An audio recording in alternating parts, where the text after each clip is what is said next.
911, what is the address of your emergency? My daughter deserved better.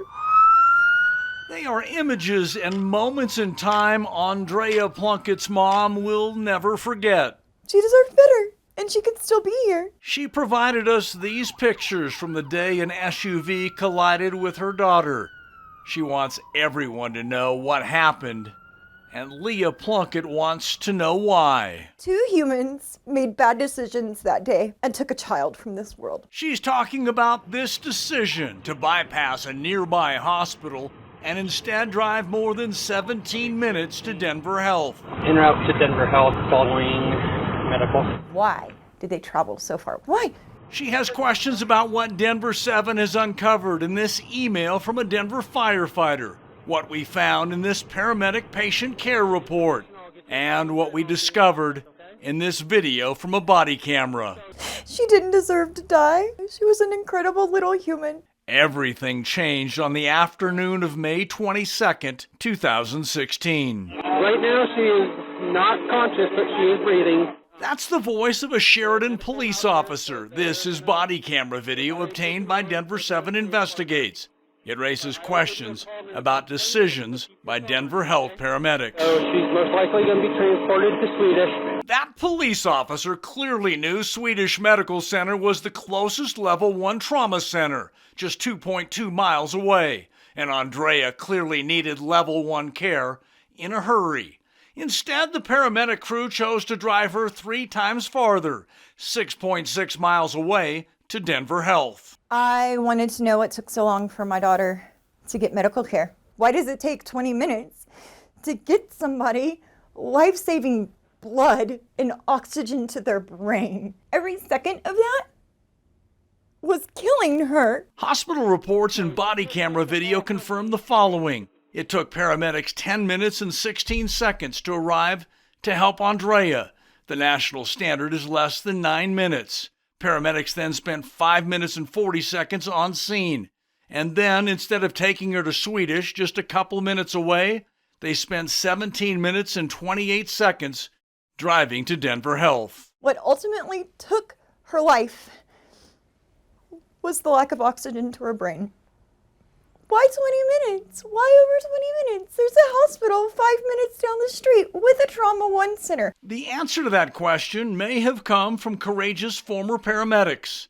They asked us to protect their identities. Why would a paramedic drive 10 or more miles further and avoid a closer level 1 trauma center? Because if I transport the patient to Denver Health, no matter what the patient outcome is, I won't get second guessed by my medical direction. If I transport them to another facility, it will be scrutinized and reviewed a lot closer. In all, more than a half dozen current and former paramedics told Denver 7, pressure from upper management produces decisions like we discovered with 11-year-old Andrea. Are you surprised by what we found? Nope, not at all. All level 1 trauma goes to Denver Health. You will go by other level 1 trauma centers to go to Denver Health. If not, you were questioned as to why you did not take that patient to Denver Health. This one is the last picture of us together that I'll ever get to have. Others have joined Andrea's mom, questioning the culture inside Denver Health. Earlier this year, Denver 7 uncovered emails from senior leaders at UC Health, questioning Denver Health's decision to bypass that hospital with critically injured patients more than a dozen times in the past year, including a gunshot wound in Green Valley Ranch and a critically injured survivor of a serious car crash. You're saying you've done nothing wrong? I've done nothing wrong. I take care of patients. He's the doctor in charge of Denver Health's paramedics division.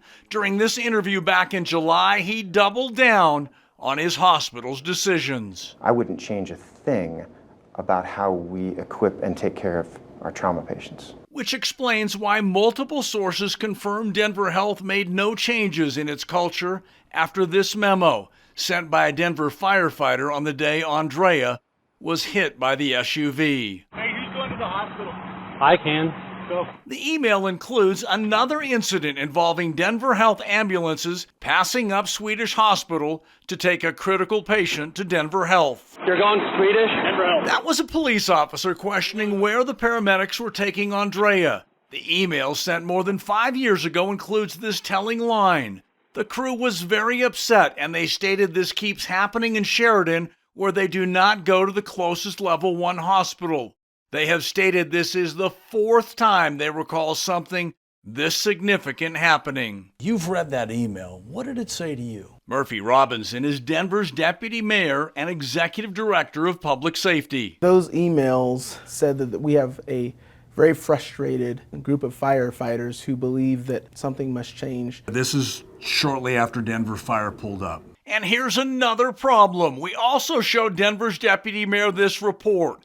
Take a close look. Paramedics claim they only spent 16 seconds attending to Andrea before transporting her to Denver Health. The body camera video tells a different story, showing 5 minutes and 40 seconds at the crash site.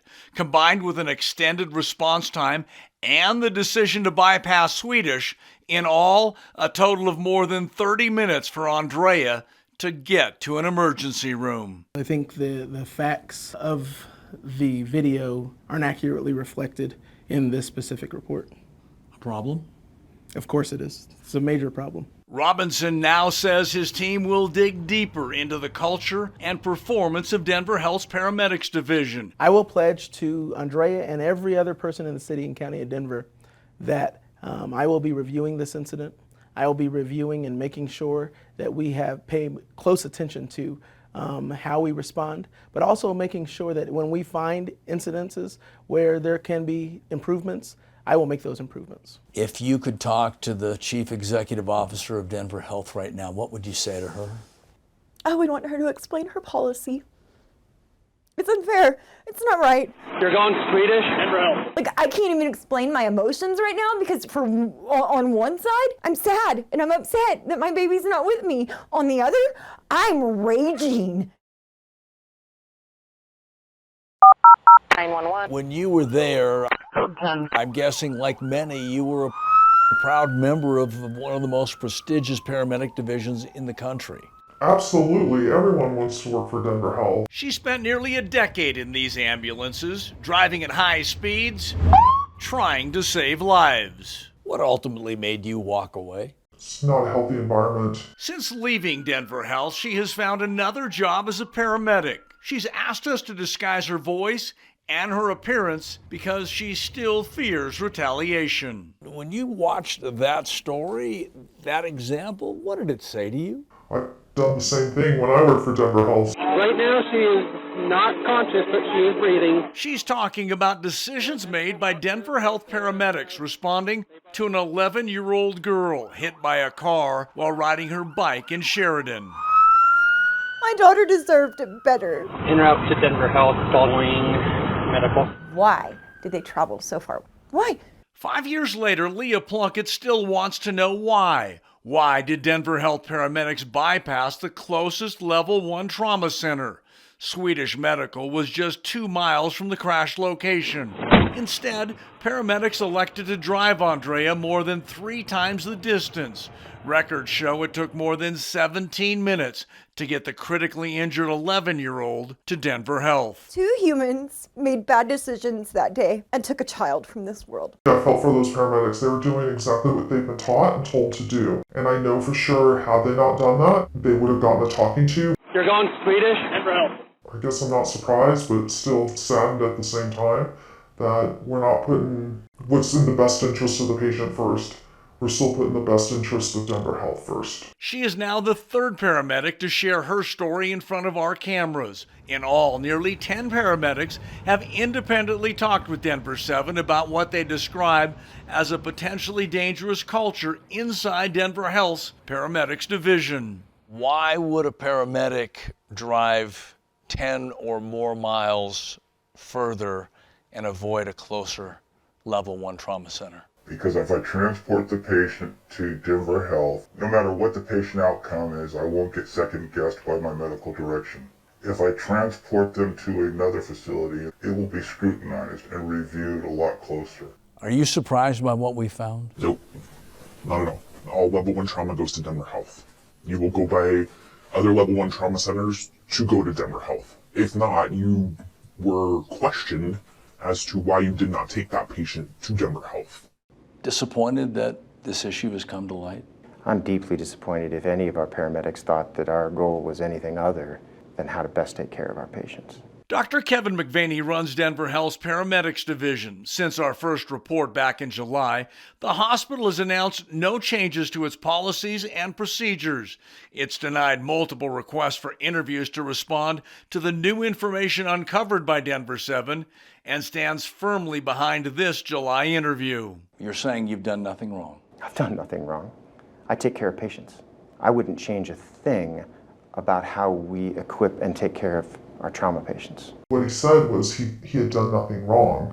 I think in his mind that's what he believes, but I don't think that's right. What they're doing out there is not in the patient's best interest. During her nearly decade of work at Denver Health, like others, she recalls receiving pressure from upper managers after making a decision to take a critically injured patient to the closest appropriate Level 1 trauma center. I had a gunshot wound to the head out in the southeast corner of Denver, and I transported this gentleman to Swedish, which is a Level 1 trauma center. And after the call, I received a phone call from a supervisor asking me why I made that choice instead of going back to Denver Health. Did that pressure change the way you made decisions in the future? Absolutely. I became that yes person for the company, did everything for them according to what they wanted.